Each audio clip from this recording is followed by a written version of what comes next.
Well, hey guys, this is Fernando Takahashi here, or as known as Taka.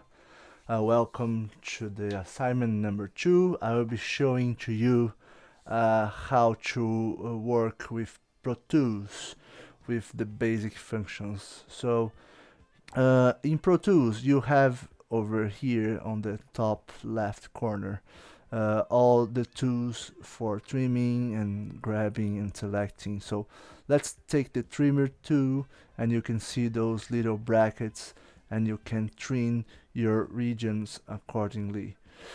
The other tool you have is the selection tool, which is used to select pieces of your region.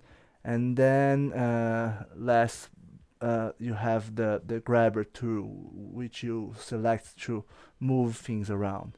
But one great thing I like in Pro Tools is that you have a multi-selector tool. You can see over here over the tree, instead of going up and down to select a new tool, you can go right to the top and you can click over here, and you call the smart tool. You click right above the three tools. So when you do that, all the three tools will be selected together.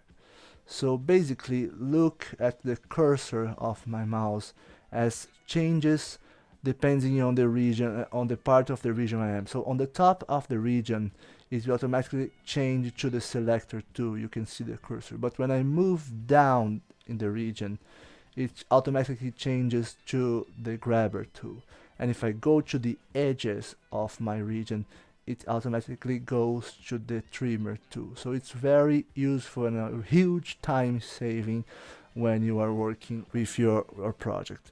So the next thing I'd like to show you, how do you can use keyboard shortcuts. So here you can see you must have selected this yellow dot in here to make sure you have that window selected for the shortcuts.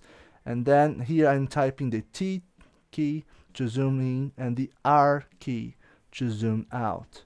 So it's another huge time saver for zooming in and zoom out. As Ludo said, you on the right hand you have the mouse, on the left hand you keep on the keyboard, holding your modifier keys or typing to do something else. So here in zooming you have the ability to create zoom memories. This is another handful tool. You can save your zoom settings in those different buttons over there, and then quickly recall those settings by clicking the numbers 1, 2, 3, 4, or 5. So this is another huge time saver as well.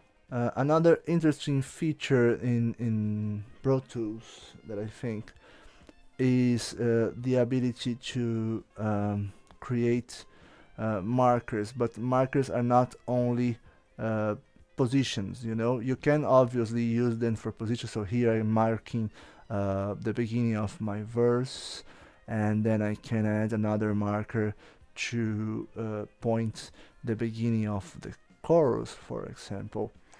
But markers can do a lot of more things for you. Another thing that can be easily done in Pro Tools are fades. As we saw in the lessons, if you don't fade the beginning of your trims, you can have some pops and clips. So to avoid that, you use fades. So it's really easy to do fades. You go to the top left corner or to the top right corner, and you can see the fader tool. Or the other option is to select and press the F key, so you automatically have your fades.